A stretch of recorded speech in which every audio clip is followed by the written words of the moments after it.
Então, vamos lá, né? Pode já? Deixa eu me apresentar para começar, né? Nem todo mundo aqui me conhece. Eu sou a Mariana, eu atendo na clínica desde 2020, já pela abordagem junguiana, né? Foi o ano que eu terminei a minha pós. E eu costumo dizer que para eu chegar aqui hoje foram vários acasos, né? Acasos, todo mundo sabe como interpretar. Então, não só para eu chegar aqui hoje, mas tudo que aconteceu na minha vida meio que foi me encaminhando para eu ser eu, né? Para eu estar aqui hoje como eu mesma, assim, de cara limpa mesmo e tudo mais. Essa história cheia de acasos, é claro que vem de uma pisciana no mundo.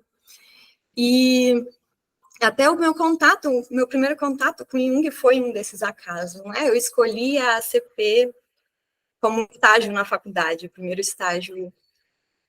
Só que não fechou a turma e eu fui encaminhada para a segunda opção, que era Jung. E aí, logo que eu comecei a estudar, né, a ler tudo, não vou falar que eu li tudo dele, né, mas enfim, tudo que eu li lá no começo, o que me encantou logo de cara foi a forma como ele via o ser humano, né, essa condição humana como natural. E eu sempre tive essa conexão com a natureza, mas como mulher, sempre fui muito desumanizada, né? Então, entender essa perspectiva foi como se encaixasse ali vários blocos que tivessem ficado de fora do lugar durante essa minha vida, por não saber que eram naturais, né? E aí eu fui me aprofundando nos estudos de gênero, porque apesar de eu ter me entendido como feminista já mais velha, eu sempre fui, né? Assim, até bem subversiva. E, claro, vários problemas em relação a isso, mas, enfim, falando dessa pesquisa que eu fiz para finalizar a minha pós, eu decidi pesquisar, né, sobre as raízes do machismo no inconsciente coletivo. E tudo isso começou quando eu li uma frase do Hillman, que está no qual que é o nome daquele livro, gente? O verdinho dele com a Von Franz. Eu esqueci. Depois eu passo todas as referências para você. Função interior? Isso, Função essa inferior, mesmo. né? Isso mesmo. E eu comecei a ler ele pelo lado do Hillman, né? Sem muita pretensão, mas aí eu cheguei numa fala dele, que eu vou ler aqui para vocês, que ele diz que os homens, eles entram em contato com a própria função sentimento quando estão na companhia de outros homens. Os padrões masculinos de relacionamento, por exemplo, entre amigos e inimigos, militares, laboratórios, organizações comerciais, adversários legais e parlamentares, clubes e sindicatos, são atividades e lugares próprios da função sentimento nos homens. As mulheres são sobrecarregadas com o lado feminino da psique dos homens, e padrões impróprios de relacionamento se estabelecem quando os homens falham ao tomar consciência da sua função sentimento e recorrem às mulheres em busca de julgamentos e valores vinculados ao consentimento. E aí, quando eu li essa frase, eu lembrei de uma outra frase que eu tinha visto várias vezes pela internet, e eu fui atrás de descobrir quem é que tinha dito, né? Descobri que é da Marilyn Frye, que é uma pesquisadora feminista. E no livro Políticas da Realidade, Ensaio sobre a Teoria Feminista, de 1983, ela traz que dizer que um homem é heterossexual implica somente que ele mantém relações sexuais exclusivamente com o sexo oposto, ou seja, mulheres. Tudo ou quase tudo que é próprio do amor, a maioria dos homens héteros reservam exclusivamente para outros homens. As pessoas que eles admiram, respeitam, adoram e veneram, honram, quem eles imitam, idolatram e com quem criam vínculos mais profundos, a quem estão dispostos a ensinar e com quem estão dispostos a aprender, aqueles cujo respeito, admiração, reconhecimento, honra, reverência e amor eles desejam, estes são, em sua maioria esmagadora, outros homens. Em suas relações com as mulheres, o que é visto como respeito é gentileza, generosidade ou paternalismo. O que é visto como honra é a colocação da mulher em uma redoma. Das mulheres, eles querem devoção, servitude e sexo. A cultura heterossexual masculina é homoafetiva, ela cultiva o amor pelos homens. E aí, voltando lá para Jung, né, ele fala que o tipo sentimento, ele é mais comum nas mulheres, enquanto o pensamento é mais comum nos homens. Mas aí o Hillman traz que essa deve ser vista como uma observação da sociedade mais do que uma regra psicológica. E aí, então, eu decidi voltar esses estudos para as funções pensamento e sentimento. Principalmente o sentimento inferior, né? Dar esse foco ali no sentimento inferior. Por entender, né, que esse sentimento inferior, ele tem uma dificuldade maior com os sentimentos, né, com as emoções. E, além da função sentimento, é claro. E a gente precisa também fazer essa diferenciação entre sentimento e função sentimento, que, né, todos os sentimentos podem ser agradáveis e desagradáveis, estimulantes e depressivos, então são modos de sentir e são naturais, de novo, aos seres humanos. E esses sentimentos que a gente normalmente quer se livrar, a gente atribui um sinal negativo a eles e se a gente reprime, uma hora o ego não consegue mais reprimir e a gente despeja em qualquer lugar, de qualquer jeito que dá. Mas esses sentimentos, eles não são a função sentimento. Então, quando a gente permite na consciência que esses sentimentos, eles se manifestem, mesmo esses com sinal, com essa carga negativa, eles deixam de ser reprimidos. E aí, quando a gente traz a consciência, a gente consegue proporcionar um pouco de percepção, e eles se tornam aceitos, né, parte do conteúdo. Então, existe ali uma integração entre a personalidade consciente e o sentimento negativo, que são auxiliados pela função sentimento. E aí, esses sentimentos, eles começam a modificar a consciência. Então, a função sentimento, ela só pode ser considerada inferior quando ela funciona de forma inadequada.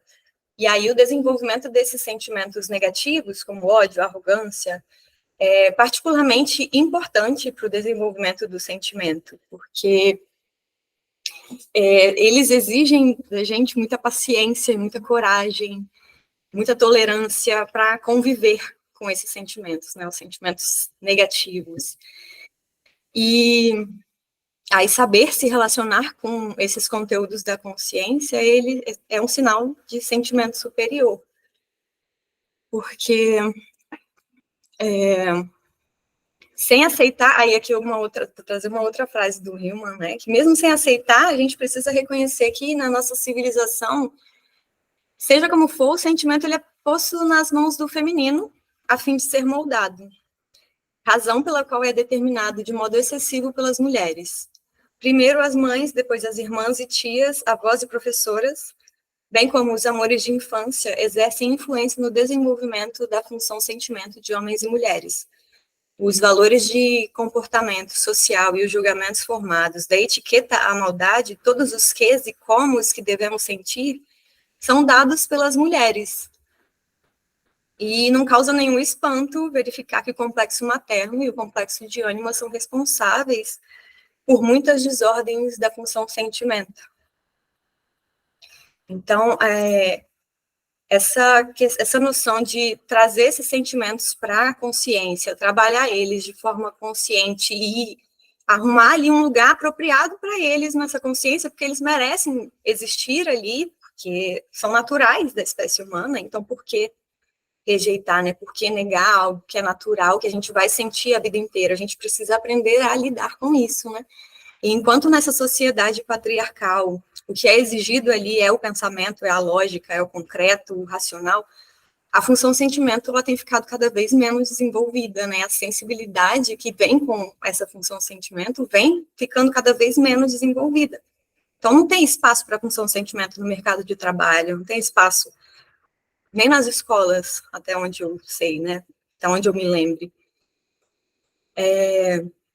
Mas aí a gente volta lá para a clínica com o nosso paciente ali, e é ali, frente a ele, que a gente deve trabalhar essas questões não só com o paciente, mas também com a gente, né? Principalmente, antes de tudo, se apropriar desses sentimentos como parte dessa nossa natureza, até parte desse feminino, né, que a gente vem trabalhando, essa questão da sensibilidade, de enxergar essa sensibilidade não só na gente, mas no outro também, né? Que, por exemplo, aqui eu trago também que os homens, eles não foram permitidos sentir, mas isso, aí eu volto lá para Marilyn Fry, porque ela fala que isso não é um tipo de opressão, porque quem oprime os homens de sentir são eles mesmos, não somos nós. Então, os homens precisam trabalhar essa questão do sentimento, até por essa visão sociológica, né, do tipo pensamento estar mais no sexo masculino ali, mas as questões que vêm do complexo materno e do complexo de ânima são questões exclusivamente ali masculinas, dos homens, né, não o complexo materno, mas o complexo de ânima é algo que deve ser, ai meu Deus, que deve ser também trabalhado. E eu entrei em contato também nessa pesquisa com um artigo do Byington, que ele questiona até a definição de ânima que Jung dá, né? Porque a gente sabe que a ânima é o princípio feminino no homem, mas aí se você for pesquisar o que é feminino, você vai ver que é algo da mulher. Então, nisso daí, os homens também não têm contato nem com a própria sensibilidade, né? Eles não conseguem essa passagem. Cadê? Então, quando a gente diz que é uma coisa de mulher, quando o homem se veste criativamente, gosta de cozinhar, escrever poesia, é humilde, delicado com as pessoas, inclusive com outros homens, tem prazer em decorar a casa e de se perfumar, estamos impedindo que o homem, assim como a mulher, tenha conhecimento sobre o que é a sua sensibilidade. E ele traz também, o que eu achei muito interessante, foi ele ter falado sobre a homoafetividade, ela fazer parte de uma das fases da vida, né? Normalmente a gente se junta a panelinhas e isso ajuda a gente a construir essa percepção, nessa reforçar essa identidade, como ele fala. E aí, antes de passar, oh, meu Deus, antes de passar para a heteroafetividade, que aí vem para colocar à prova essa sensibilidade.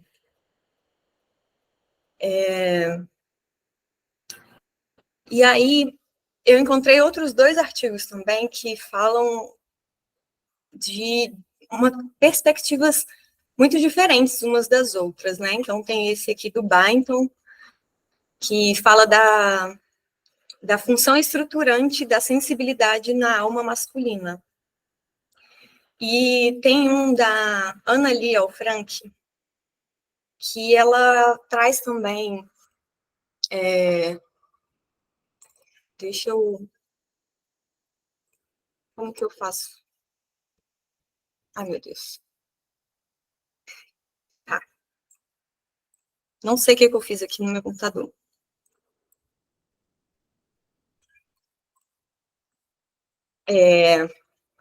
Então, aí a Frank, ela traz um pouco sobre a perspectiva da comunidade LGBT, que ela fala também sobre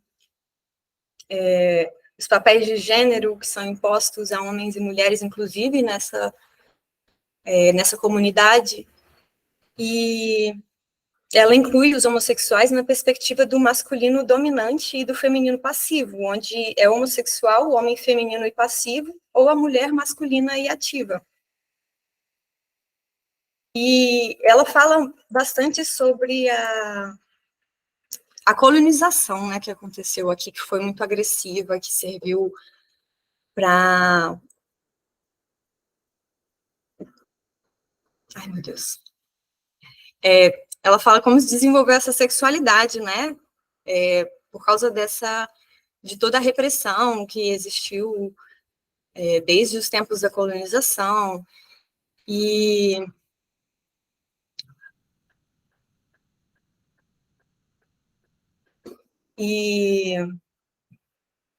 enfim, né? É um artigo que fala um pouco, traz um pouco mais sobre essa perspectiva da comunidade LGBT. Eu tô com problema, eu tô com dificuldade aqui, gente, mas eu tô tentando. Ah, acho que achei. Aí, isso.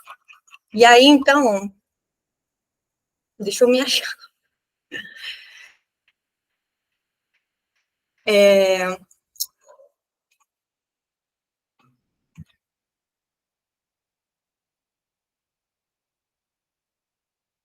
Ela fala um pouco desse binarismo, né, de como é a gente já conhece essa busca por integrar essa outra metade, esse outro oposto, porque a gente vê isso na mitologia o tempo inteiro, né? A maioria dos deuses são bissexuais. E, e aí ela fala um pouco dessa sexualidade que ficou ali marcada por essa agressividade dessa colonização. E, enfim, tem um outro artigo também, muito interessante, que traz a perspectiva da paternidade de filhos adolescentes. É de Durval Luiz Faria, de Faria. E aí ele fala que enquanto o homem se sente mobilizado para prover o sustento, e que para ele também isso talvez signifique que a gente tenha se acostumado com o homem ter se acomodado com a ideia de não fazer nada e se manter distante daquilo que é imaginado como feminino, como tomar conta de uma criança, e aí o feminino seria menos, né? Seria desvalorizado. Então, tem um estranhamento e talvez até um temor do homem em relação ao feminino, ao sentimento. E aí, fala da questão dos filhos, né, de como o pai deve educar culturalmente os filhos, mas nem sempre esses pais estão preparados para essa tarefa, porque a própria identidade dele se encontra mal estruturada, né? Então, ele propõe que pais e filhos estejam abertos para sentir, para conversar, para trocar ideia um sobre o outro e entrar em contato com esses conteúdos sombrios de cada um, porque só esse confronto com a sombra pode trazer a humildade, a percepção dos próprios limites e defeitos comuns, né, da natureza humana. Então, a gente vê que nessa sociedade, nesse mundo patriarcal, ser sensível, se mostrar vulnerável, além de ser muito sexista, também impede que a gente se desenvolva, tanto homens quanto mulheres, né? Impede que a gente se desenvolva plenamente e faz com que as nossas relações conosco e com os outros se tornam disfuncionais. Então, esse pleno exercício da sensibilidade, entrar em contato ali com os próprios conteúdos sombrios, e da própria maneira, né? Cada um ali vai saber como entrar nesse campo, né? E só entrando em contato com essa sensibilidade mesmo que a gente vai conseguir se libertar de anos de repressão. Mas para isso a gente precisa trabalhar os sentimentos negativos e os positivos também, né? Todos eles são naturais, todos eles merecem esse lugar na nossa consciência, e a gente precisa integrar esses opostos, essas dualidades, para, né, para transcender. E, bom, é isso que eu tenho para trazer para vocês, essa questão de sensibilidade, de revolução de afeto só podia ser, né, de uma pisciana com muitas coisas em aquário, já que a gente está em junguianas aqui, eu vou falar a língua que a gente fala. Sim, olha, o tema da água, de novo, o tema do masculino positivo sendo buscado também, o tema da importância da gente ser mulher, né? E ter um lugar no mundo enquanto mulher a partir de si mesma. E aí você falou sobre a sensibilidade, sabe, cara? E eu lembrei do livro que a gente está estudando no segundo grupo, da Jornada da Heroína, né? E a Maureen Murdock vai falar que a mulher, ela acessa a espiritualidade feminina pela via do sensível, pela via do corpo, né?